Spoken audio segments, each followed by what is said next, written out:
Often, it's not even minutes but seconds that decide everything. If the main person in today's story had been home a little earlier or left a bit later, he might have been able to prevent the bloodshed. Unfortunately, his life was on the line, and the desire for revenge for his misfortunes was too great. At 11:35 a.m. on Friday morning, March 26, 2004, a call came into the police station in Dijon, France. On the other end was the worried voice of a man who didn't understand what had happened. He said he had come home from work and found the floors in the living room and kitchen covered in blood, while his beloved wife lay lifeless in the middle of the room. The dispatchers took the report and immediately sent paramedics and police officers to the scene. By 12:15 p.m., the gendarmes arrived at the farmhouse in the village of Lano. The first person they spoke to was the affected husband, Laurent Barry. The man was a 35-year-old chicken farmer. He wore clean clothes and waited outside the house for the police to arrive. He was in shock and couldn't explain what had happened, but immediately pointed with trembling hands at the house. The gendarmes went through the kitchen, where a struggle had apparently taken place. In the living room, they found the body of a woman lying in a pool of blood on the floor. According to Laurent, it was his wife, 38-year-old Valerie. She lay on her back. Severe head injuries were visible, as well as more than a dozen stab wounds. The worst injuries the woman had suffered were a slashed throat and a deep cut that ran across her chest and abdomen. The paramedics who arrived at the crime scene declared her dead, and the first signs of rigor mortis were already apparent. The woman had suffered such severe injuries that the upper part of her skull was partially separated from the rest of her head. The investigators immediately tried to find out what had happened in the house and contacted the widower. The man was in shock, made some incoherent remarks, and was obviously unable to control himself. The gendarmes suspected that he might have been involved in the massacre since he couldn't comment on the events. He was also the last person to have seen the victim alive. Usually, such people are involved in domestic murders. Most often, it's husbands who massacre their wives. Naturally, the investigators immediately decided to pay special attention to him. Laurent didn't believe that his wife was dead. Investigators had to repeat it several times until he finally stopped talking and thought about it. When the paramedics saw his condition, they offered to take him to the hospital so he could receive psychological help, and Laurent agreed. Only then could the police officers communicate fully with the man. An investigation was immediately launched. Right next to the body, they found a gun as well as a large butcher knife with a blade over 20 centimeters long. However, there were no fingerprints on the weapons, probably because the perpetrator wore gloves or had carefully wiped away all traces. In the hand of the deceased, a tuft of hair was found. Apparently, she had actively defended herself to save her life. Laurent's fingerprints were found in the kitchen, which seems normal since the crime scene was his own residence. It's logical to assume that the man actively used various items while living in the house, so this print was generally not suspicious. Nevertheless, the man remained a suspect, and the police officers were keen to communicate with him in an appropriate state. The first drops of blood were found in the kitchen, and it seemed that the attack had begun there. The victim managed to move into the living room, where she was found lifeless. The police officers suspected that she had suffered all 13 stab wounds there, which were later counted on her body by the medical examiner. Medical examiners worked at the crime scene to determine the time of death. Given the first signs of rigor mortis, death had occurred several hours earlier. However, the rate of decomposition is influenced by many factors that the experts had to consider: temperature, humidity, clothing, presence of injuries, and other factors. The medical examiner concluded that the woman died between 9 and 10 a.m. Of course, there's always some margin for error, so the circumstances of the massacre had to be clarified. The next day, police officers arrived at the psychological department of the Dijon hospital, where the main suspect was being held and treated. He had finally calmed down somewhat, regained consciousness, and could speak with the gendarmes. According to the widower, He got up early that fateful day because he wanted to deliver chickens to a customer.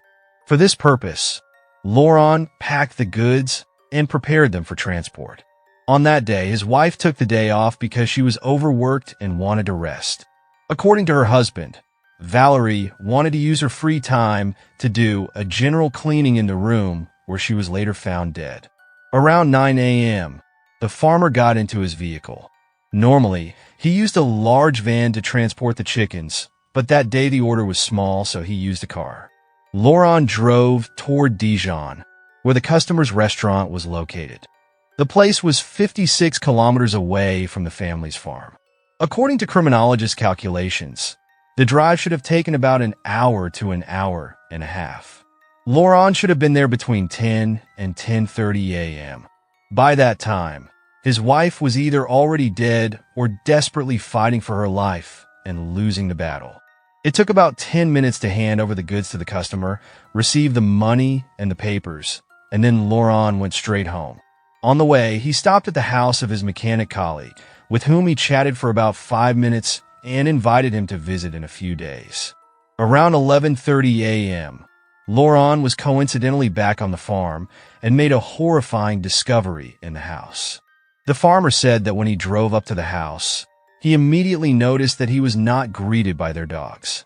The animals always greeted the owner with joy.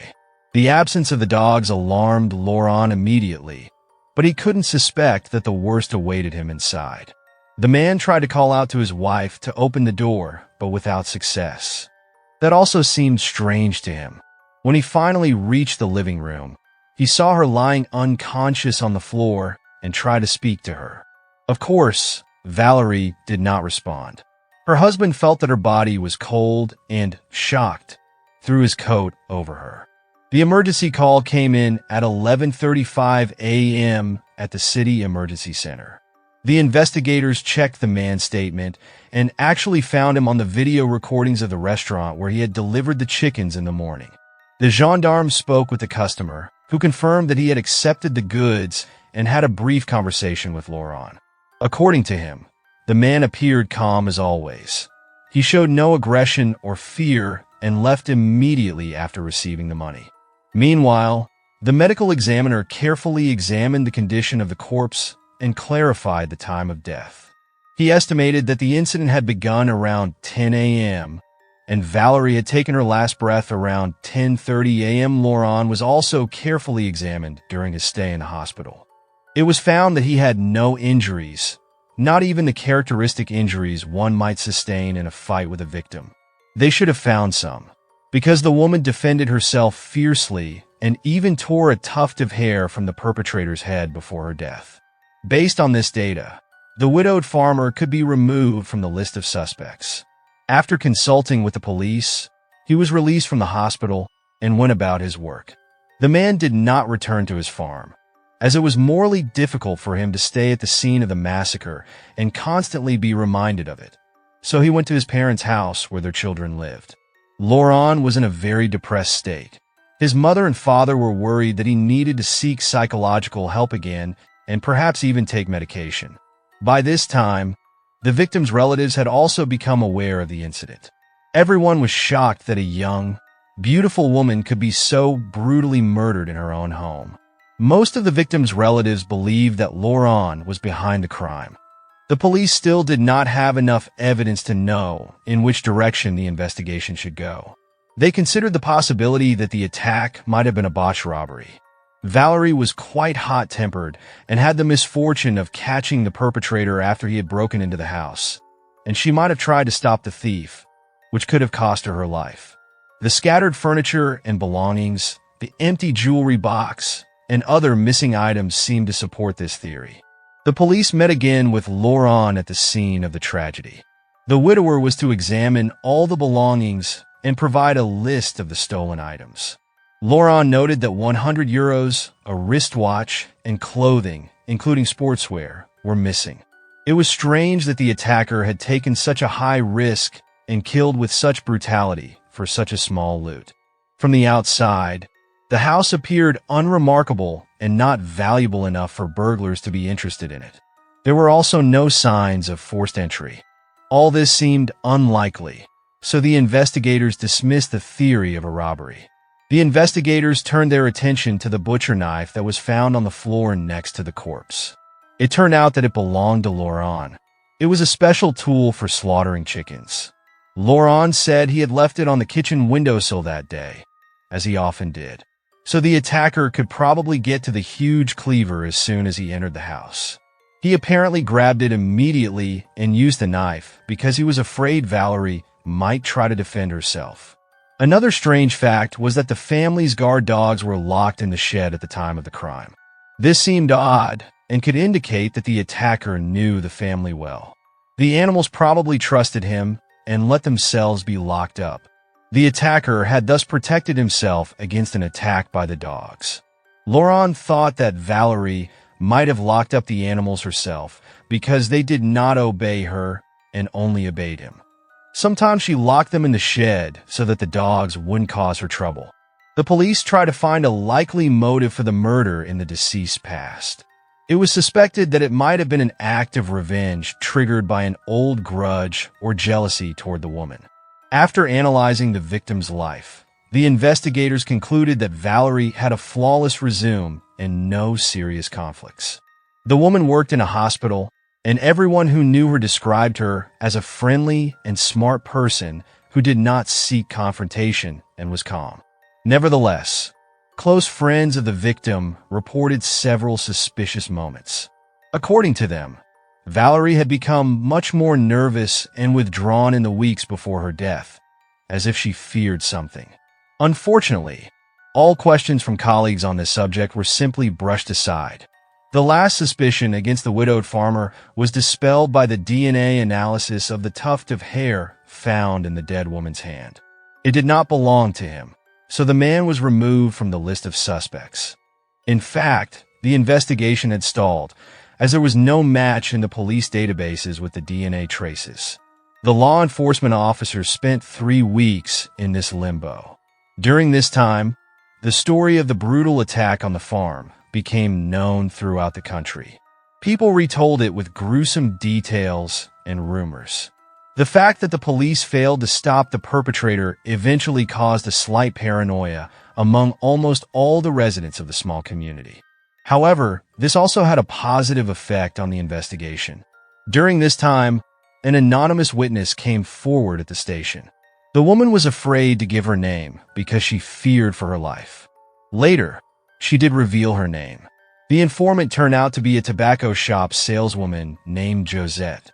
According to her, shortly before noon on the day of the massacre, a suspicious man entered the store where she worked. She did not know him, and he seemed to be injured. His left arm was bleeding. When she looked more closely at the injury, she found that the wound looked like a bite and was very deep. The skin and flesh were torn.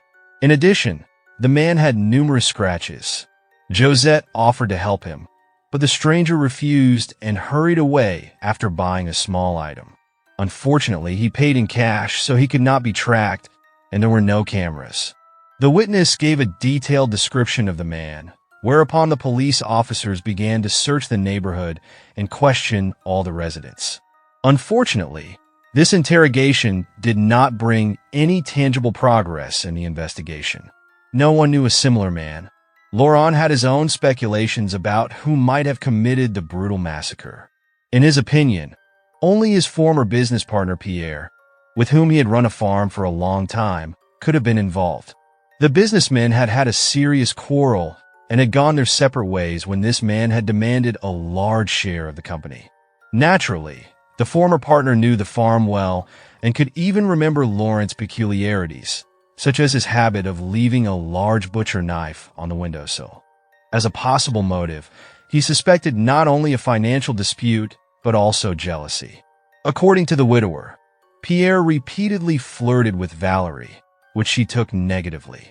The husband noticed how tense she became in his presence. Of course, the police immediately summoned him to the station to talk to him.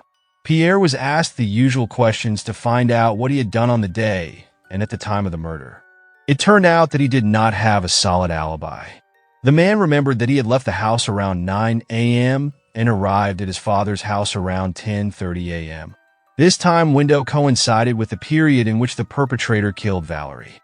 Moreover, the father's house of the suspected murderer was much closer to the restaurant where Laurent sold chickens.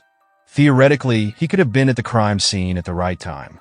However, his alibi was later confirmed because neighbors and his father had seen him.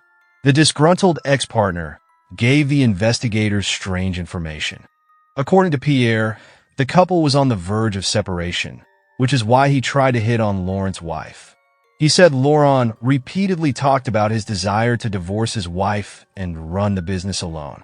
Although Laurent was no longer questioned by the police, the gendarmes decided to take a closer look at the case files. Laurent and Valerie met in 1997. At that time, she was 31 years old and Laurent was 28. The woman worked as a nurse in a local hospital and also cared for several clients at home. She was divorced and raised a small son alone. Laurent had also just separated from his previous wife, with whom he had 2 children who lived with their mother. During their acquaintance, the man and woman found many things in common and decided to enter into a relationship. On September 19, 1998, the happy couple celebrated their wedding. Less than a year later, their daughter was born. After these events, the Berry couple decided to settle in a farmhouse on the outskirts of a small village, far from the hustle and bustle of the city. Laurent decided to start an agricultural business and trade in chickens and rabbits, which he raised himself and sold to restaurants. In the initial phase, the business was going very well, and he was even able to pay off all his loans early. Unfortunately, in 2003, a drought broke out, and the profitable business suffered great losses due to the high mortality rate among the chickens. During this time, Valerie continued to work in the clinic, but this only slightly eased the financial problems. The nurse's salary was not enough to pay all the debts and bills. To support her husband during this difficult time, she began to work overtime. Many people said that Valerie looked very tired. She clearly lacked rest. Moreover, the problems that arose were not solved as a result. The physical overload led to a serious conflict. In the fall of 2003, the Berry family almost broke apart. They could not agree because it was about finances. The woman thought Laurent should leave the farm and look for a job for a while. The man was sure that everything would return to normal. The children and the wife lived in the house, and Laurent even slept separately from his wife in his delivery van. Thus, the police became aware that there had been an obvious and quite serious crisis in the couple's relationship a year before the death. Since Valerie had been killed with one of her husband's knives, he was now at the top of the list of suspects. The gendarmerie found that the motive seemed far-fetched, and the man also had a confirmed alibi. Moreover, most acquaintances did not consider Laurent to be angry or aggressive despite his complex character, and he did not tend toward violence. Nevertheless, they decided to investigate his personality further. Apparently, the murder might be related to receiving insurance payments. The law enforcement officers checked this version but could not find any life insurance policies for either spouse. In October 2005, almost a year and a half after the brutal and cold-blooded massacre of Valerie, the investigators discovered something unusual. Until then, the gendarmes had overlooked a small detail. A recording of Laurent's emergency call showed how he told what had happened and then began to call loudly and look for his dogs.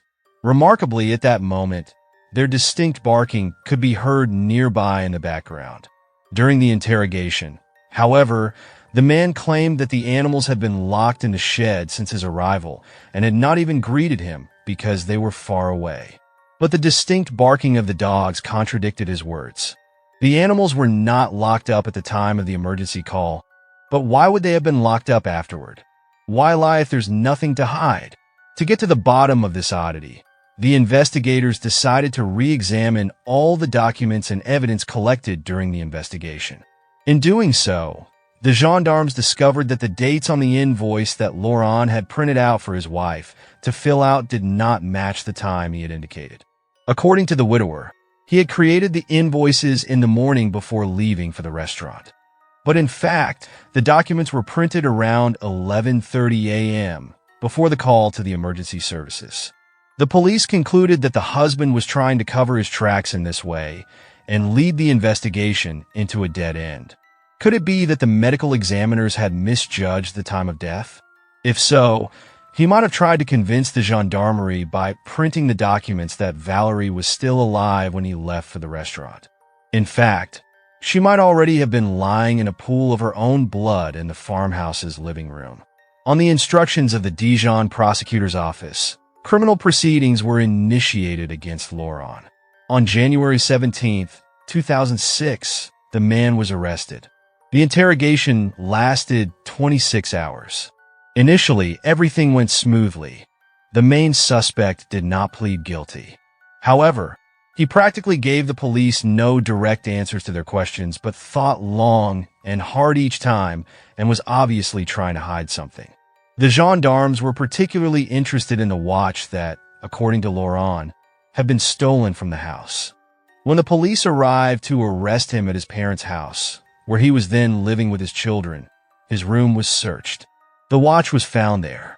The suspect stated that he had made a mistake when compiling the list of stolen items and had later found the watch in his car, but had not reported this to the police. The investigators pointed out further inconsistencies in his statements. In the middle of the interrogation, Laurent began to break down. Finally, after more than 24 hours with the investigators, the man admitted to staging the crime scene, but not the murder. He confirmed that he had locked up the dogs before leaving alone that morning because his wife had asked him to, as they bothered her. But he couldn't explain why he had lied on this point. The gendarmes were still convinced that he had lied on other points since the dogs had been nearby at the time of the emergency call, which meant that he had locked them up after the call and before the arrival of the police. The investigators suspected that he wanted to divorce, but feared an impending separation of assets. So the murder occurred when an argument broke out and Laurent lost control and stabbed his wife multiple times. The man immediately realized that the injuries were too severe to save the woman. He decided not to confess his deed and tried to make it look like a robbery. Laurent did not deny that he had removed some items and locked up the dogs, but he considered the other accusations of the investigators to be absurd. The gendarmes insisted and asked how Laurent had attacked his wife and how long it had taken him to thoroughly remove his traces from the crime scene. He repeatedly insisted that Valerie was still alive when he left for the restaurant and that he had nothing to do with the murder. Subsequently, all information was reviewed once again. It turned out that the medical examiners might have been wrong. Initially, the report stated that the victim had died around 10:30 a.m. In fact, the expert had not considered some factors, and the time span was much longer. Thus, it was possible to compare all the facts and obtain new data. According to the results of the new forensic examination, it was determined that the woman died around 8:30 a.m. Although the medical examiner's error was 2 hours, this error could play a significant role in the case. In view of the new facts, the widower had no alibi. Moreover, according to his statement, the man was clearly at the crime scene since he left it at 9 a.m., which means that he either killed his wife himself or witnessed the attack. However, since no traces of the presence of strangers in the house could be found, everything boiled down to the fact that the husband was the murderer. The gendarmes then turned to the old testimonies of Valerie's relatives. Even a year and a half later, they reported that Laurent was a rather unpleasant person, rude and aggressive. The victim's relatives knew that the relationship between the spouses could end badly and therefore suspected the man of the murder from the beginning. On February 17, 2006, 2 years after Valerie's death, the widower was charged with premeditated murder. During his imprisonment, Laurent's mental health deteriorated. The once successful farmer made several attempts to end his life voluntarily. At the same time, he insisted on his innocence. Laurent refused to make a confession and maintained that his apparent confession was the result of an interrogation lasting more than 24 hours under high pressure, during which he was simply confused and broke down. The defense attorney tried to highlight Laurent's best qualities during the trial. He emphasized that he was a hard-working, proactive, and reliable man like any other. He might get upset, but was clearly not capable of a bloodbath. Some acquaintances of the couple agreed with this view and believed that the widower was simply not capable of murder. The defense attorney relied on the testimony of a saleswoman who had seen a suspicious stranger with a bite wound in her store. According to the witness, it was not Laurent, but another man she did not know. The defense believed that this was the murderer. The prosecution argued that the appearance of the stranger with the wound was a pure coincidence and had nothing to do with the woman's murder. The prosecution relied on the opinion of the victim's relatives to prove the opposite. 10 months after the start of imprisonment, the defendant's lawyers applied for the man's release. According to the defense, they could find evidence that their client had been wrongly convicted and that he needed medical treatment. In conversations with neighbors of the Berry family, some strange things were learned. It is known that Laurent used his wife's car on the morning of the murder to bring the order to the restaurant. However, several neighbors confirmed that the delivery van, which remained on the farm, changed location between 10 and 10:30 a.m. At the same time, Laurent was not in the house and could not have done this. His absence from the house could be proven. Moreover, the police officers who arrived at the scene touched the hood of the delivery van. It was still warm, as if it had just been used. Since the car keys were not missing, only Valerie could have used the vehicle. This suggests that she was alive before 10:30 a.m., was out and about with the car, and was attacked only afterward. The defense attorney argued that the bloodbath took place shortly before her husband's arrival. The prosecutor, on the other hand, was of the opinion that Laurent himself could have driven away the car after his arrival and locked up the dogs. The defense attorney pointed out further inconsistencies. The victim had obviously defended herself fiercely, but Laurent was uninjured at the time of the police's arrival. He did not have a single scratch, which is simply impossible. And in the murdered woman's hand was a piece of foreign hair from the perpetrator, whose DNA profile did not match Laurent's, which means that the murderer was an outsider. The prosecution, however, questioned this point. The perpetrator had carefully wiped all traces from the murder weapon, but somehow forgot to take his hair with him. It seemed as if the hair had been intentionally placed in the victim's hand to mislead the investigation. The defendant's relatives confirmed that the couple had had problems and was on the verge of divorce. But about 5 or 6 months before the murder, there was a reconciliation between the two. There were numerous witnesses who had seen the couple together at Christmas. On the outside, everything seemed fine in the relationship, and the spouses even began again to prepare nice surprises for each other before the holidays. This was partly because the financial crisis in the family had been overcome and things were improving. On December 28, 2006, the farmer was released from prison on bail. He was kept at home until the resumption of the trial in October 2009. The prosecution insisted that microscopic traces of the deceased's blood had been found on his slippers. The defense believed that the blood traces could have appeared on Laurent's shoes when he entered the house and found his wife lifeless. The defense attorney pointed out the irregularities committed by the medical examiners in their work. Initially, the house was not sealed off. The investigation of the crime scene did not begin immediately. When the results of the forensic examination were presented, the police officers had to revisit the crime scene, but most of the traces turned out to be contaminated and even wiped away. This was because the area of the house was not shielded from outsiders. Laurent's mother arrived while her son was recovering in his parents' apartment to carry out cleaning work. According to the woman, blood appeared on her son's shoes when she wanted to clean the house and used his slippers. This happened a few weeks later when she could re-enter the house. So she might have stepped on the blood several times while mopping the floor. The lawyers accused the police officers of negligence in monitoring the scene of the massacre as well as negligence in the investigation. The man's natural calmness had played a cruel trick on him. The prosecution and the jurors noticed how impartial and cold-blooded he behaved during the trial, even though it was about his wife.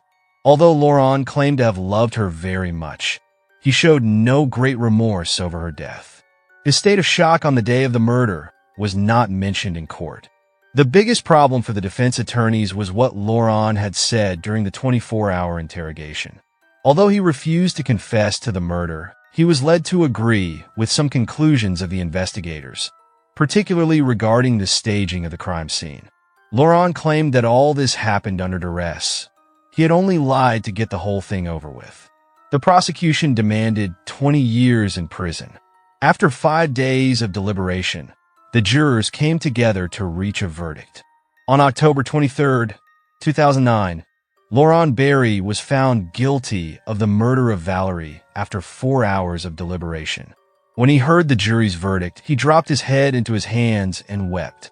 His lawyers promised to fight for the man's freedom until the end.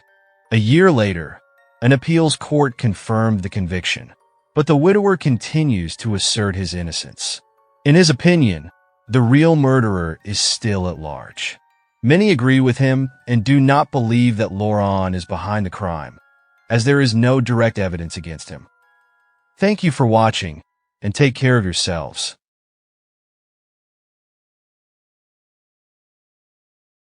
A murder shakes a small police station on the coast of Alaska. A 19-year-old young woman has been found dead. Her body lay in the mud. The perpetrator was tough and clever. He knew how to leave no traces. During the investigation, one of the suspects even frightened the police. The officers felt not only in danger, but also feared that their families were at risk. Everyone was convinced that the next victim could be anyone if they didn't catch the murderer. Nome, in the state of Alaska, is a small settlement 1,000 kilometers northwest of Anchorage, surrounded by impassable mountains and the rough waters of the Bering Sea. The 3,000 inhabitants of the town rely on their neighbors in all matters. Nome is a very friendly town, an ideal place where the crime rate is about half the national average. For the 7 members of the police, the biggest challenge was arresting drunks. But that changed in the summer of 2003. It all began on August 12th with a missing person report filed by Sonia Ivanov's roommate, Tim Meyer Tavarik. She hadn't seen her for 2 days. On the night of August 10th to 11th, Tim Meyer and Sonia went to a friend's house and played board games. Tim Meyer couldn't stay out long because she had to work at 6 a.m. the next day, and Sonia had to leave. She wanted to visit her other friends. Eventually, Tim Meyer fell asleep on her friend's couch, woke up early around 5 a.m., and took a taxi home. Sonia was not there. She didn't have to go to work. Tim Meyer decided to call her later and headed to work. Throughout the day, she didn't hear from Sonia. Her friend began to worry. She started calling mutual friends to ask where she might be. They said they knew nothing. Sonia wasn't the type of person who would just leave the house without telling anyone where she was going and why. She always reported everything. It was really strange for her loved ones not to know where she was. The day after Tim Meyer filed a missing person report, the police took a photo of Sonia and began searching for her. 3 hours later, a volunteer involved in the search discovered something in the bushes on an old road 3 kilometers north of the city. Naturally, the police officers immediately thought it could be Sonia. They approached the crime scene through the bushes to reach her without trampling the area where the perpetrator had probably passed. After examining the body, police officer Byron Redburn concluded that it was the 19-year-old Sonia Ivanov.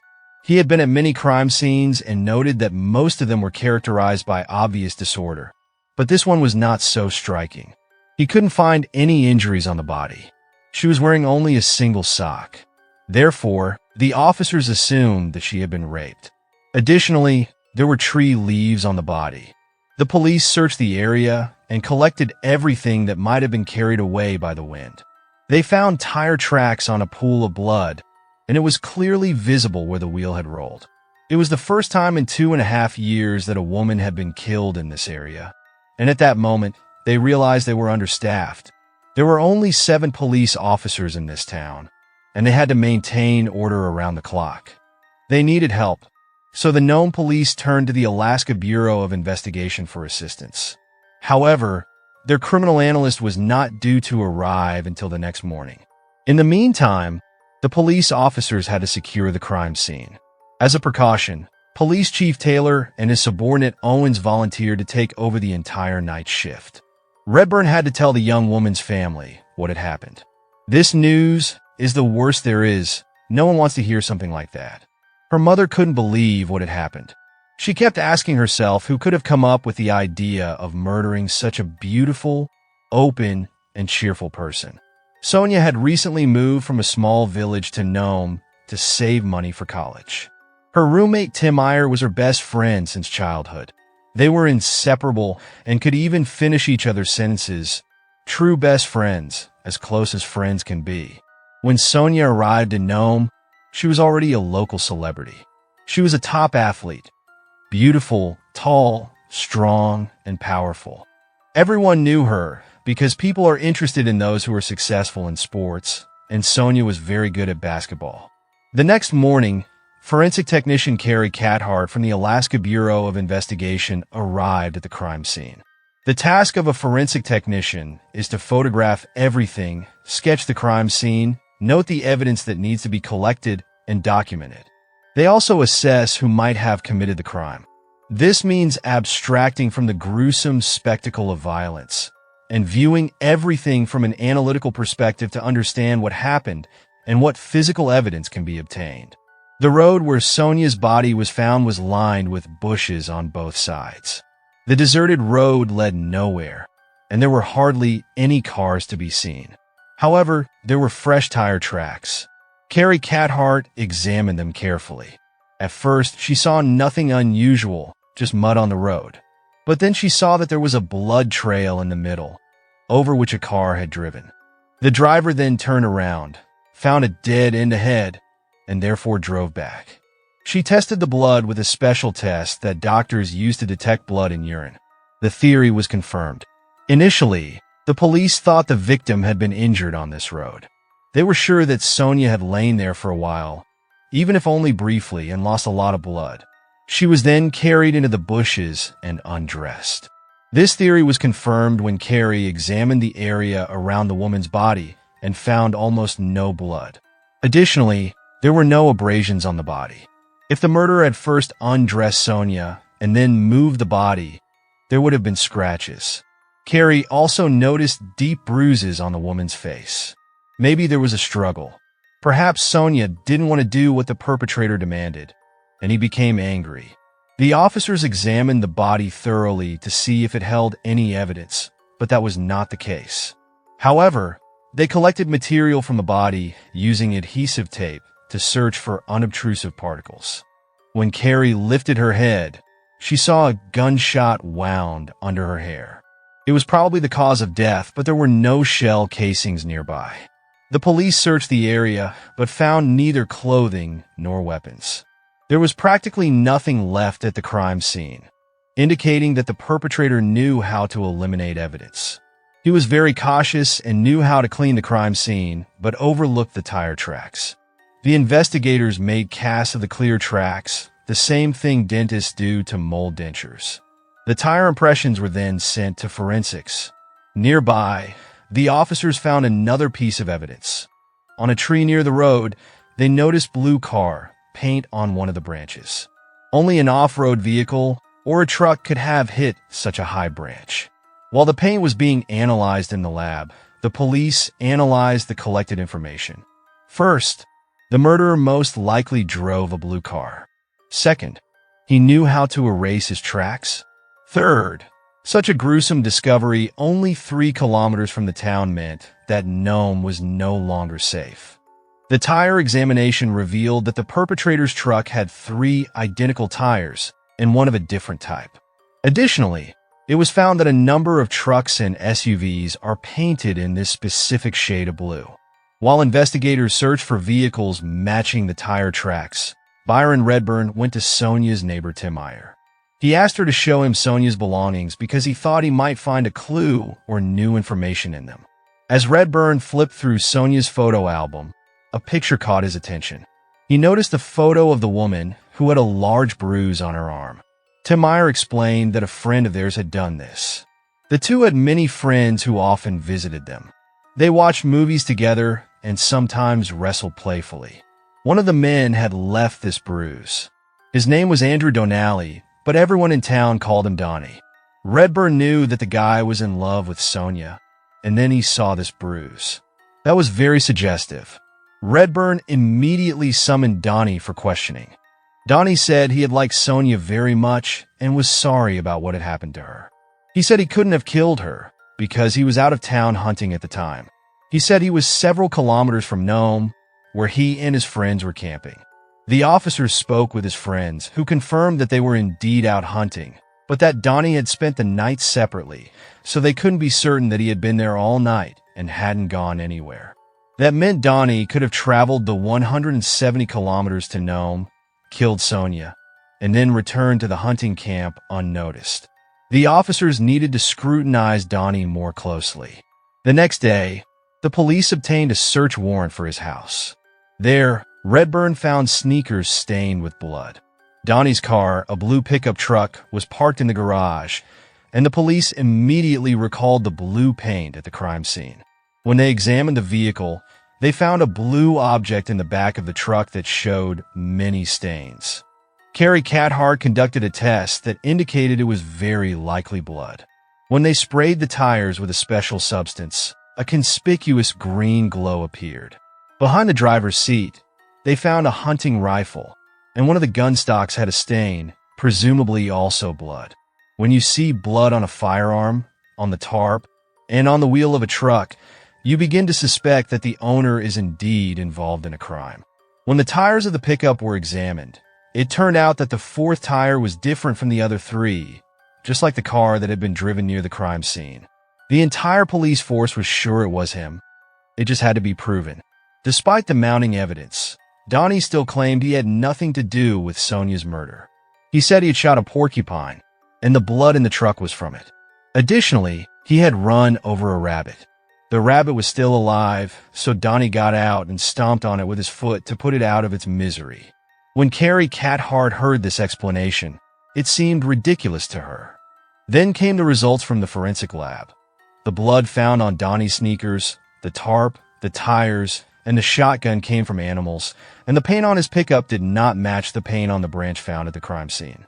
If this had happened in the 60s or 70s, Donnie would have gone straight to jail for the murder of Sonia Ivanov, but the forensic analysis proved that he wasn't the one. At the same time, an autopsy was conducted. The x-rays showed that Sonia had been shot in the skull with a .22 caliber bullet. She had been shot at close range, almost in the back of the head, like an execution, and this was the cause of death. No skin particles were found under Sonia's fingernails, and there were also no signs of rape. When a naked body is found, officers always assume that a fluid exchange most likely occurred. In such cases, a DNA sample is enough, and the case is solved, but this time they found nothing. The adhesive tape samples also yielded nothing. When an object comes into contact with another, hairs and fibers are transferred. If the police had found the clothing, there could have been more evidence. Almost a month after Sonia's death, the search for her missing clothing led investigators to the Nome landfill. Many people came to help, but they found nothing at the landfill and soon gave up the location. When the investigation had almost come to a standstill, a call came into the station that led the police officers onto an unpleasant trail. A witness claimed to have seen Sonia Ivanov before her disappearance. In August 2003, 7 members of the Nome Police Department faced a big problem. A ruthless murderer had killed Sonia Ivanov and left almost no traces. Since there are hardly any strangers in this close-knit community, the locals were convinced that the murderer was one of their own. They inundated the police with messages. It was unimaginable. No one believed or wanted to believe that something so brutal could happen in such a small town. The most important new lead came from a woman named Allison Warren. She reported that she and her sister had seen Sonia on the night she disappeared after midnight. They were at home and saw her. The two sisters chatted with her for a while in front of the house, then Sonia went on. At the corner, a police car stopped in front of her. The sisters saw that the window of the car was rolled down. The driver and Sonia were obviously talking, and then she got into the police car. So there were 3 people who saw Sonia before her disappearance: the 2 sisters and the driver of the car. Instead of turning west and taking her home, the police car drove in the other direction. In that direction, there was nothing but a highway leading to the deserted area where Sonia's body was found. The women found this strange and tried to recall the time. It was already August 11th, 1:26 a.m. In Nome, the number of suspects had narrowed from the town's 3,000 inhabitants to 7 police officers. Of course, they didn't want one of their own to turn out to be the murderer. The officers didn't know how that was possible. Why would one of them do it? To solve the mystery, they first had to find out who was on duty that night. It turned out that only 2 officers were on duty that night: Paul Sousa and Matthew Owens. Matt Owens came from Florida and joined the police force 3 years ago. He was a firearms expert and trained other police officers in the use of firearms. Paul Sousa grew up in Nome, was a referee in Sonia's basketball team, and had worked in prison for several years. The officers knew he came from a good local family. Paul and Matt were both reputable police officers who worked tirelessly to solve Sonia's murder. But if one of them was the murderer, it would explain why there was almost no evidence at the crime scene. At the police academy, they teach how to collect evidence. Graduates know where and how to look. The average citizen wouldn't think of such places and objects, something you don't see in police series. Paul and Matt claimed they hadn't picked up Sonia, but if the witnesses were telling the truth, then one of the officers was lying. 26 days after Sonia's body was found, the case was handed over to the Alaska State Police. Eric Barrow, an investigator with 5 years of experience, had to find out if one of the police officers from Nome was a cold-blooded murderer. First, he wanted to find out where Paul and Matt were at 1:26 a.m. when Sonia got into a police car. Matt Owens claimed he was at a bar on the other side of town to watch the end of the night. However, he wasn't seen there until 2 a.m. No one knew where Matt was during the specific times. Paul Sousa said he had spent most of the night at the station writing a report, but he couldn't prove his activity during that specific time either. So Barrow asked both to take a lie detector test, but not at the Nome police station, where the whole town would find out. They wanted to conduct the interrogation in Anchorage to avoid undermining the officers' credibility by treating them as suspects. They could undergo the lie detector test and prove their innocence. In that case, the officers could calmly drop their suspicion and continue the investigation wherever it led. But 8 hours before the men were to depart for Anchorage, patrol car 321 was stolen from the police parking lot. That was a disaster. A lot of important and expensive equipment was transported in this car, and shotguns were also stored there. A shotgun in the hands of an unknown person roaming the town posed a real danger. All emergency forces were put on high alert. 2 hours later, a police officer sent an urgent radio message to the dispatcher. He reported over the radio that he had found car 321, paused for a moment, and then shouted that he was being shot at. Deputy Matt Owens had been shot. Redburn immediately drove to his aid in the old mine. When the man got out of the vehicle, he heard nothing. There was complete silence. Patrol car 321 was there, but no one was around. Then Owens emerged from the darkness. He appeared unharmed. The officer said he had been attacked and had to hide. He couldn't see the shooter well. Matt gave no details, no description of the suspect or where he went, practically nothing. The location of the shooting was not far from the old road where Sonia had been left.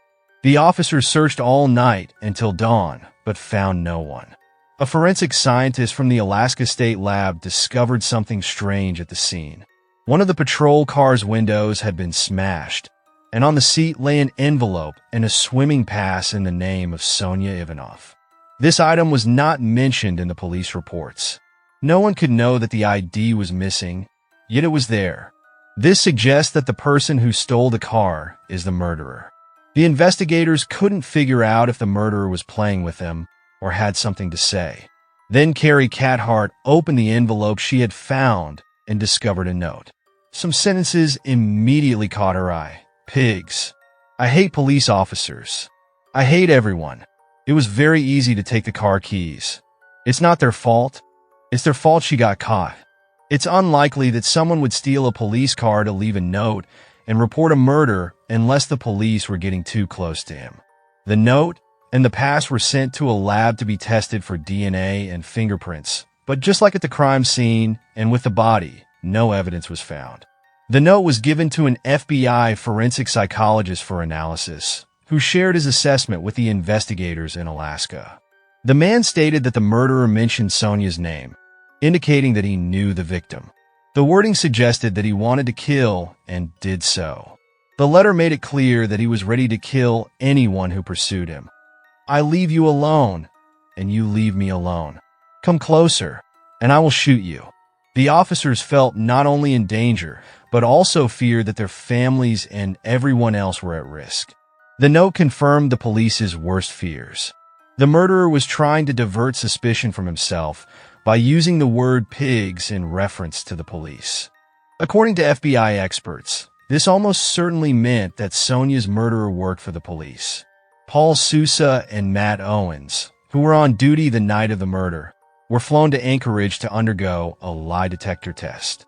The officers began questioning Paul. The test results showed that he did not lie when asked questions like, "Did you kill Sonia Ivanov? Did you shoot Sonia Ivanov? Or did you pick up Sonia Ivanov?" Sousa insisted that he was at the station writing the arrest report when Sonia was picked up. But the lie detector is not entirely reliable, and the officer could have deceived it. Barrow verified Paul's alibi by checking the login time on his work computer. The work on the document spanned about 40 minutes, and Paul was indeed at the station during that time. The login time showed that the man hadn't lied. When Sonia was seen in the police car, he was at the station. Paul was eventually cleared of the murder of Sonia Ivanov. That left only Matt Owens, who did not show up for the lie detector test. In fact, he didn't even board the plane to Anchorage.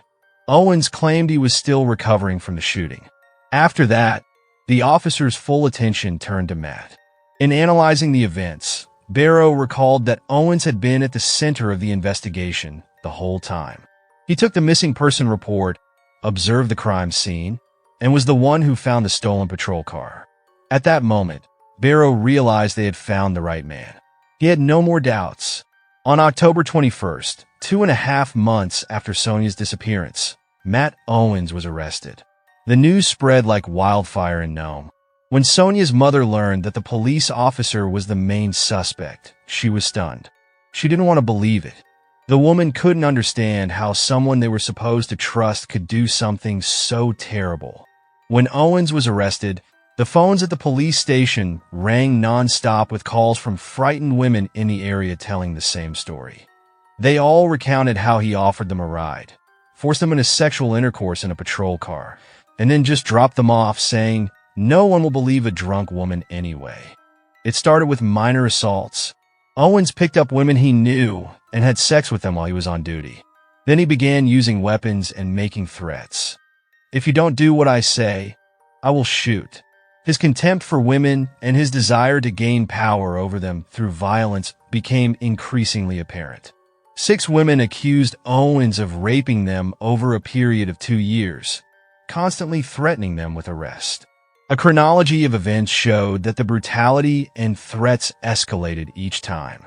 As the police recognized a pattern, they investigated the perpetrator's background. He was born and raised in Florida and had experienced his parents' divorce. Matt was about 6 years old at the time and initially lived with his mother. There were problems in the family, and his aunt and uncle offered for him to live with them in Nome. Owens liked Alaska and made friends there. But when he was a teenager, his father insisted that Matt move back to Florida and live with him. The contact between the two was not particularly close. Apparently, his father wasn't very interested in his son. After graduating high school, Matt returned to Nome and changed jobs. He became a dispatcher at the Nome police station, and after a year, he became a full-time officer. He liked that the police had control, and he enjoyed the admiration of the town's citizens. Barrow believed that it would soon come to a head, but there were some significant gaps in the case against Matt Owens. Local women said he always threatened them with his service weapon, a .45 caliber, and Sonia had been shot with a .22 caliber semi-automatic pistol. Owens did not own a blue truck, and none of the patrol cars matched the blue paint or the tire tracks found at the crime scene. The police arrested the rapist, but there was no evidence that Matt Owens was the one who shot Sonia on the deserted road. The officers knew that a specific car had driven over a pool of blood on that road. That was the problem. They had to find that car. Then the officers thought, how many cars in Nome have exactly one tire different from the others? It should be easy to find. But ironically, there were many cars in Nome with these tires. A forensic scientist made it his mission to find the car. He drove to various parking lots and examined the tires. He managed to inspect almost every car in Nome. After examining countless cars, they found a blue truck whose color matched the paint on the branch and the tire tracks from the crime scene. However, this truck did not belong to Matt Owens, but to a local scrap dealer named Benjamin Naylor. It was his truck they were looking for, and it had exactly those tires and the right color that matched the shade on the branch. Benjamin Naylor claimed he had nothing to do with Sonia's murder. He told the police that he and his girlfriend lived outside the city and had come to Nome on August 12th to have lunch. Naylor said he even had proof. He had been in the restaurant and had the receipt for that day. As they drove home, his girlfriend asked him to stop so she could use the restroom. In a rural area, one can turn onto the nearest road to offer the woman a secluded spot in the bushes. That's exactly what they did. The deserted road he chose turned out to be the same road where Sonia's body had been found. He had passed her body twice since he drove into the dead end and back, but why hadn't he noticed her? The police couldn't believe what sounded like an impossible coincidence. The blood traces on the truck's tires had long since been wiped off, and since they knew exactly when Sonia had been killed, they couldn't prove that Naylor had killed her, only that his truck was at the crime scene. So Eric Barrow brought in Bill Gifford, a specialist in crime reconstruction. Bill looked at the photos from the crime scene and realized that Sonia's body had been hit by rain while she lay in the bushes. This could be deduced from the fallen leaves. On the night she disappeared, it had rained and the foliage stuck to the spots on her body. According to the National Weather Service, it rained on August 11th between 12 a.m. and 5 p.m., which means Sonia was already dead by that time. New evidence confirmed Naylor's statement that he had driven by 20 hours later. One piece of evidence was the pool of blood. It had already frozen when Naylor drove by, and the car had left a distinct track on the road. It matched the time on the restaurant receipt. In the end, it turned out that the tire tracks had nothing to do with the murder. It was an astonishing coincidence. Benjamin Naylor was cleared of all suspicion. The investigators turned their attention back to their main suspect, Matt Owens.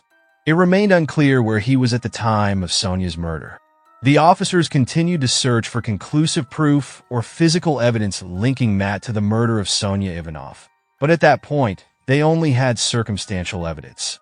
A local woman came to the investigators' aid and revealed that she had met Matt Owens in the summer of that same year. A week after Sonia was found, he invited her on a hike in the mountains north of Nome. According to her, he burned something late into the night. The woman didn't think much of it until Owens was arrested. The police immediately went to the site. It was 113 kilometers north of Nome on a road called Kogarok Road, where there were cabins right by the roadside. The officers hoped for a miracle. The chance of finding something was 1 in a million. The officers literally dug into the fire pit, and they were successful. From the ashes, they retrieved the remains of the missing belt, Sonia's bra, and boots. While further sifting through the ashes, the officers found new evidence for burnt keys. 2 of them could not be identified, but the others were recognized.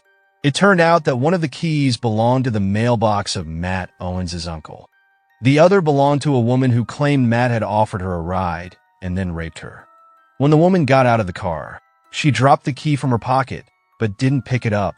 She was so traumatized by the incident that the mere thought of speaking with Matt Owens terrified her. The investigators suspected that Owens found the key when he cleaned the patrol car after Sonia's murder. He didn't know where the key came from, but he rightly assumed it belonged to one of the victims and that he had to eliminate all evidence. This brought all the facts together and connected Matt to the murder of Sonia Ivanov. With the help of a team of investigative experts who unearthed evidence, the police reconstructed the events of that night. On August 11th, Sonia was walking down the street when Owens pulled up beside her. He possibly offered her intimacy or something else, which she refused and wanted to get out of the car. Sonia was not drunk. She was respected in the community. She had a good reputation. Matt realized he could have a problem. She could tell, and people would believe her. He knew his career would be over if she revealed it. This also explained the bruises on the left side of her face and chest. He had forcibly prevented her from leaving the car. Matt was prepared. Sonia was shot with a .22 caliber pistol, which meant the weapon was already in the car. Since Owens was a weapons expert, he had access to all kinds of firearms. Perhaps he had long wondered if he could pull it off and prove he was smarter than everyone else. The officers were all sure that Matt would kill again. If they missed him, it would be more difficult to catch him. Owens already knew how to make evidence disappear, and he had gained experience in exactly these investigations. It was much easier for him to erase his tracks. He had killed the 19-year-old Sonia for nothing, just to see if he could get away with it. In December 2005, former police officer Matt Owens stood trial. He was found guilty of the murder of Sonia Ivanov and sentenced to 101 years in prison. In 2007, the state of Alaska passed the Sonia Ivanov Law, which provides for the maximum penalty for a police officer convicted of murder while on duty. Thank you for watching, and take care.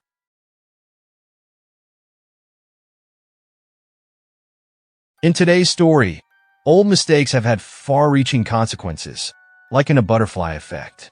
Sometimes we are unaware that a person living beside us has been harboring a grudge for years, until they are finally ready to take bloody revenge. On January 11th, 2018, in Sacramento, California, USA, Dean Wright nervously began waiting for his younger brother. They had planned to meet that afternoon, but the older brother could not reach the younger one, named Raymond, or as everyone called him, Ray. They had always gotten along well, stayed in regular contact, and called each other daily. But suddenly, the younger one had disappeared. He seemed to have vanished without a trace. There were no calls or messages from him, and his social media activity had dwindled to zero. There were no new posts or photos. He didn't even go on his page or pick up the phone. 55-year-old Ray took care of his own affairs. He owned his own carpentry business and could indeed carry out his work in a way that made him nearly invisible. But it rarely lasted more than half a day if he was dealing with business issues. Now, Ray had been absent all day. Everyone close to him, friends and acquaintances, began to worry. His sister also called Dean, trying to find out where her brother was. Ray's daughters, Haley and Kennedy, noticed their father's absence and called Dean as well. They reported their suspicions over the phone, but had no idea where their father might have gone. The daughters said they had tried calling him all day, but the voicemail picked up every time. The older brother of the missing man dialed the number repeatedly, but had no success.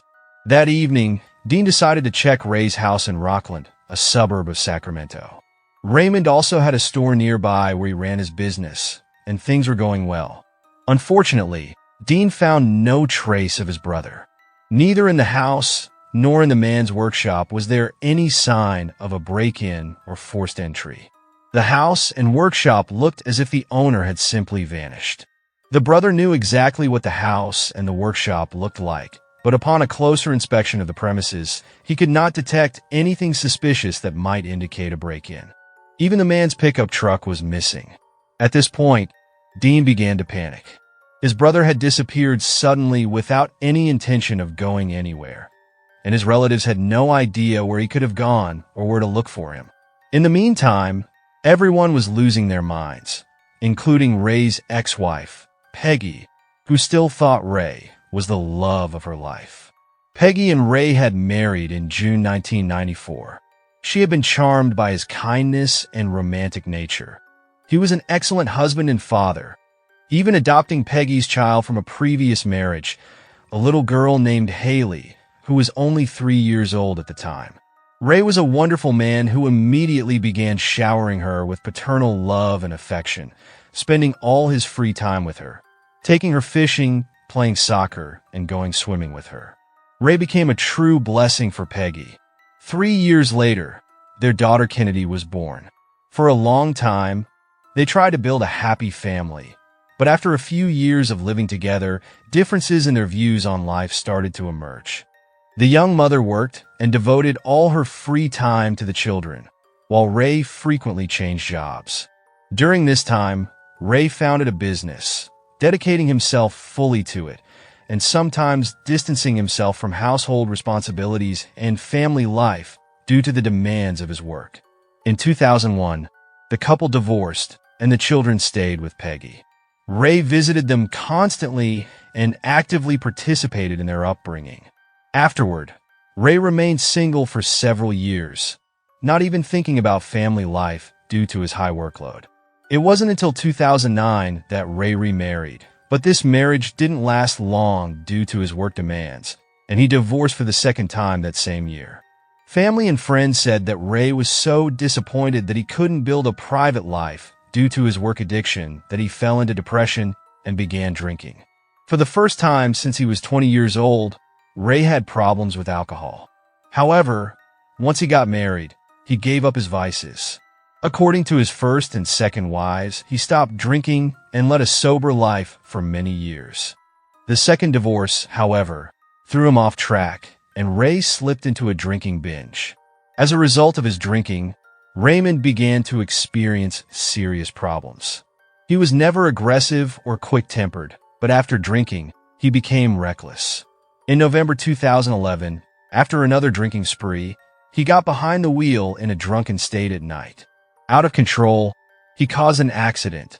The driver and passengers of the second vehicle, into which the drunken carpenter crashed, were injured and filed a lawsuit. For driving under the influence, Ray was sentenced to 18 months of probation and had to pay a hefty fine. This incident was a major shock for Ray, and he immediately stopped drinking. He joined an Alcoholics Anonymous group and attended daily meetings, determined to overcome his addiction. His family and friends supported him during this time and noticed a significant improvement in Ray's behavior and condition. This was a glimmer of hope for everyone who believed in him, and there were many. He seemed to want to make amends for everything and make up for the lost time with his loved ones and family, whom he had neglected due to his addiction. Unfortunately, Raymond never got the chance to reach his full potential. Just a few weeks before his mysterious disappearance, his eldest daughter, Haley, became a mother. This was a fortunate coincidence because Ray had now given up alcohol and was spending much more time with his family. Ray seemed to relish his new role as a grandfather. On his own initiative, he crafted a beautiful crib in his carpentry workshop and gave it to Haley as a gift. He wanted to spend the New Year's holidays with his family and was preparing to make it a memorable event. It was a shame his loved ones couldn't enjoy the holiday with the new, changed Ray. After these events, he disappeared without a trace. On January 13th, more than 48 hours had already passed, and Ray was still missing. The family still had no idea where their beloved Ray was.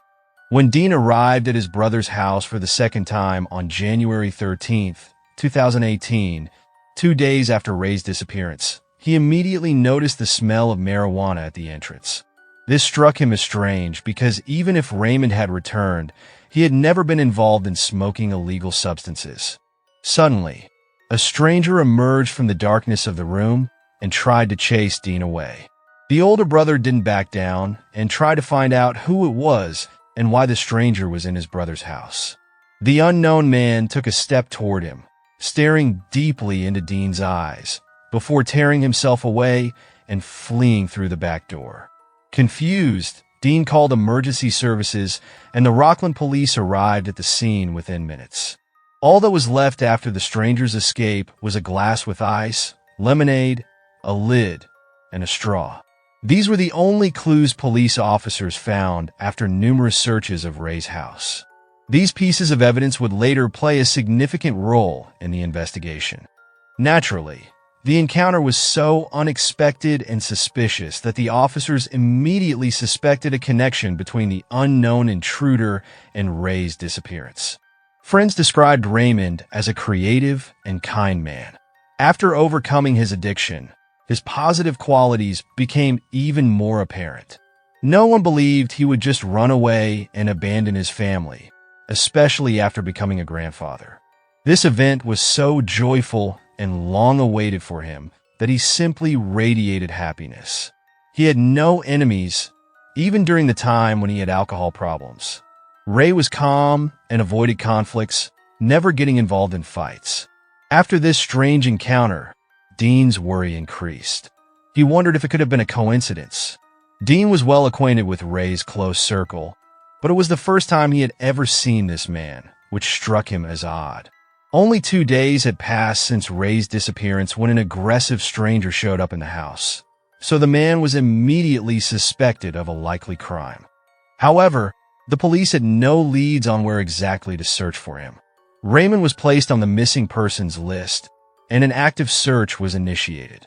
The police suspected that Ray might have relapsed and gone on a drinking spree again. However, he was known as one of the most resilient members of his AA group. Ray did not go there for support, but to set an example and prove that it was possible to completely give up alcohol and live a fulfilling life even after years of drinking. In fact, no traces of alcohol were found in his house. The police checked his bank card transactions, cell phone data, and vehicle records, but found no activity. It was as if he had vanished. No one he knew had seen him in the past few days. If the stranger in the house had anything to do with Ray's disappearance, he certainly hadn't taken any of Ray's belongings. The cell phone was turned off, making it impossible to receive a signal. It was as if Ray had disappeared into thin air. After the house was searched, a search operation was organized. Volunteers distributed flyers with photos and information about the missing man and his car. The police appealed to the public through the media, but to no avail. A sketch of the stranger seen in Ray's brother's house was made to gather further information based on Dean's account. Unfortunately, a database search yielded no matches. The fingerprints and DNA samples from the glass and straw were not in the police database. After a week of unsuccessful searching, the police finally found Ray's white 2016 Ford F-250. The vehicle was found abandoned on January 21st in the North Highlands neighborhood, an area known for its high crime rate. The mere fact that the vehicle was found there was alarming. Ray had no friends or business dealings in this area, so it was unlikely he went there voluntarily. The license plates had been removed from the pickup, but the vehicle was identified based on the description given by Ray's brother. Forensic experts determined that the car had been broken into and the doors opened. Based on these findings, the officers became convinced that something terrible had happened to the vehicle's owner.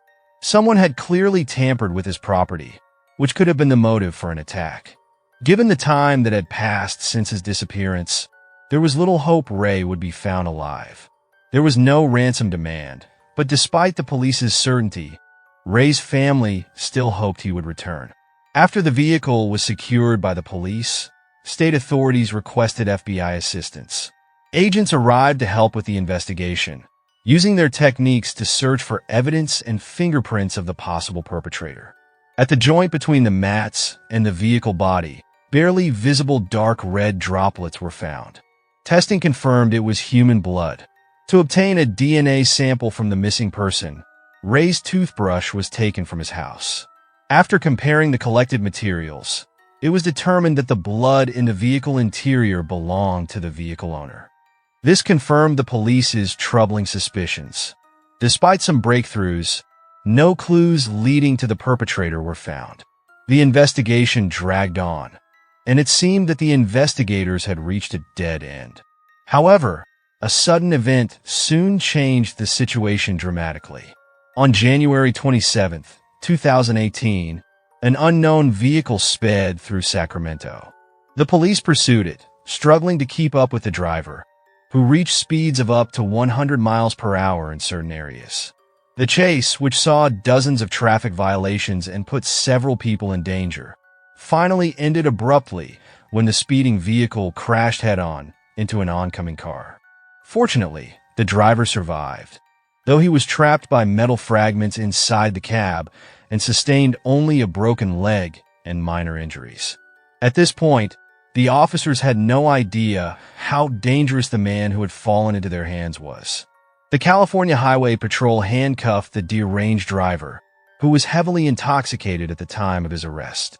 It turned out that the suspect was Victor Gray, who had previously had several run-ins with the law. He was wanted for a lesser offense, but now faced an additional charge of drunk driving, as he had clearly endangered people's lives. The speeding driver was taken to the hospital, where he had to be treated under guard.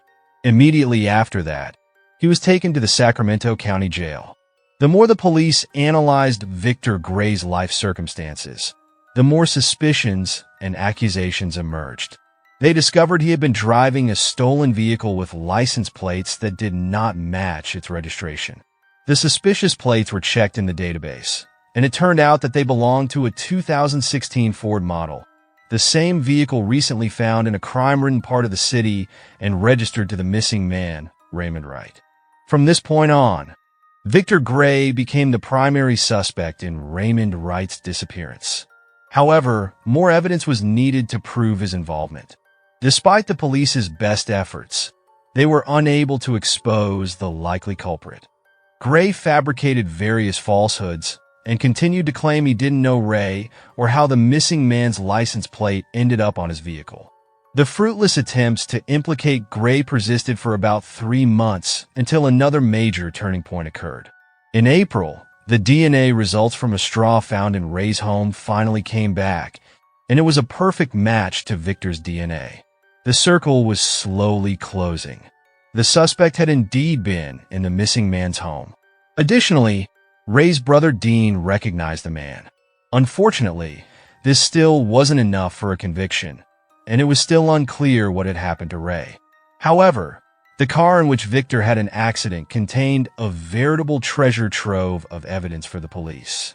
They searched it thoroughly on May 8, 2018, uncovering a pile of items that would eventually help solve the mystery of Ray's disappearance. Amid the seemingly worthless junk was a black tarp with a man's hat inside. Dean immediately recognized it as the one his brother always wore. There was also a yellow raincoat that Ray often used, bearing numerous traces of his DNA and blood. Even more compelling evidence included Ray's wallet, his glasses, and a shattered cell phone. The phone looked as though someone had attempted to destroy it by throwing it into a fire. Although the device was broken, possibly intentionally or accidentally during the crash, the serial number proved that it belonged to Ray. Unfortunately, no valuable information could be retrieved from it. However, the suspect's phone provided far more useful evidence. Due to the violent end of the chase, the phone had flown far into the interior of the car's cab and was found much later. On the device were photos of a lengthy, 3-page letter addressed to someone named Bob, written on January 27th, the same day as the police chase. In it, Victor detailed the grievances and wrongdoings this Bob had committed, concluding the letter with a statement that it was time for Bob to pay up and that he was waiting for his money. A detailed analysis of the suspect's cell phone also revealed correspondence with a woman named Kathy Bernard, who lived in a trailer near Ray's workshop. Victor had a brief exchange with her in which he tried to determine whether Ray was alone or with someone else at his workshop. It was evident that he knew the missing man. This exchange occurred early on the morning of January 11th, 2018. At this point, according to geolocation data, the suspect was only a few dozen meters away from Ray's workshop, apparently observing it from outside. Victor contacted the woman deliberately, aiming to confirm that his target was at work in the workshop. Kathy left her trailer, approached Ray, exchanged a few words, and learned that he was alone in the workshop. When she returned home, she informed Victor that only the workshop owner was there. enabling the suspect to proceed without unnecessary witnesses and confront Ray alone. Presumably, after receiving this information from Kathy, Victor set his plan into motion, attacking Ray just before 10 a.m. Investigators had several questions for Kathy Bernard, who might have been involved in the crime. She was summoned for questioning in October 2018, by which time Ray had been missing for nearly 300 days. Under pressure, Kathy eventually confessed that she had indeed informed Victor that Ray was alone in the workshop. However, she claimed she had thought the suspect's goal was simply to steal Ray's pickup truck. Reluctantly, Kathy cooperated with the investigation, ultimately becoming one of the main witnesses who helped solve the mystery of the carpenter's disappearance. When asked about Bob, mentioned in Victor's letter, Kathy explained that he was Robert Minora, her former partner who also had a connection to Ray. Unfortunately, it was not a friendly one. In November 2011, when Ray drove drunk and crashed into an oncoming car, Robert and his wife were in the other vehicle. As a result of the accident, Robert suffered multiple leg fractures, which left him with a permanent limp and daily pain. Moreover, he was dissatisfied with the compensation payments from the man responsible for the accident. Following a lawsuit, Ray was ordered to pay $275,000 in damages, but he couldn't cover the full amount at once. He paid in monthly installments, often late and in small sums, which only intensified Robert's frustration and resentment. When police investigated Bob's record, they discovered he wasn't someone to trifle with. He had a long criminal history and, at the time of the incident, was working primarily in the illegal drug trade, for which he had been repeatedly incarcerated. He also had prior convictions for armed robberies and muggings. Robert was visibly angry about Ray's behavior and had long been nurturing a plan for revenge. He blamed Ray for all his life's problems, and the daily pain reminded him constantly of the accident. His hatred and anger had built up over the years, eventually culminating in a calculated plan for retribution. According to Kathy, Ray disappeared shortly after she became Victor's informant. Then she learned of a local carpenter's 2-day absence and realized that it wasn't just about a stolen truck. She later admitted that she had unknowingly become a collaborator in a man's abduction, prompting her to keep quiet out of fear of becoming the next victim of these dangerous men. Later, Kathy reluctantly admitted that Victor had told her about the events at the workshop after he sent her a text message. Victor armed himself with a pistol and went to the workshop, where he struck Ray on the head, causing him to lose consciousness.